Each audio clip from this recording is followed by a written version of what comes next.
what needs to change is the mindset that you approach your live fire training with. Hello everyone and welcome back to AmmoMart.com. If you like our videos, don't be afraid to like and subscribe. In this week's video, I would like to talk about something I've learned along the way in the last year or so as my training time has increased.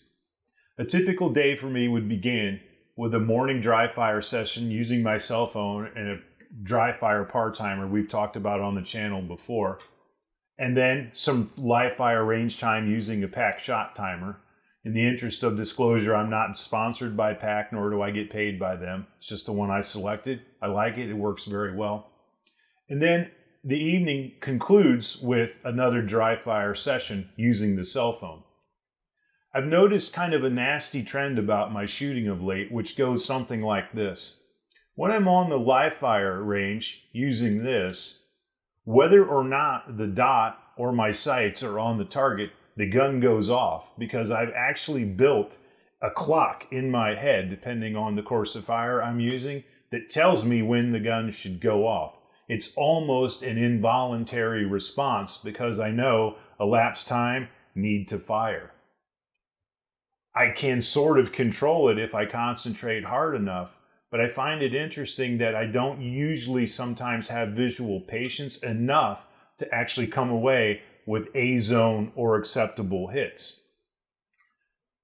I need to be very clear about how valuable I think both of these tools are.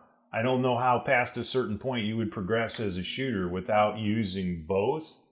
What needs to change, and hopefully some other people are in the same boat I am, what I've learned is what needs to change is the mindset that you approach your live fire training with.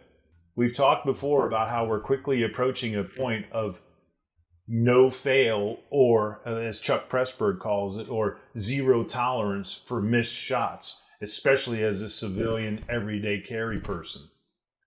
There just simply isn't room for errant shots. And I find maybe 1 or 2 out of every 500 to 600, the gun goes off and I really did not have the sight picture I wanted. And I can trace it back to what some would consider excessive dry fire practice. It sounds simple. Well, when the sights are on the target, press the trigger.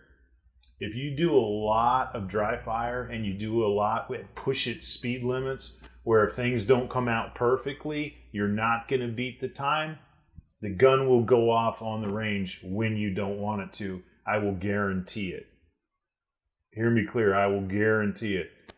I've been to a lot of classes where that's the case, and usually what happens is you have a hole in target up around the high head, left or right, depending on what handed the shooter is.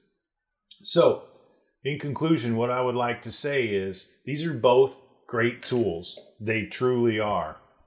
But you have to understand what the limitations are of both and the actual tendencies you could be building into your training without intention.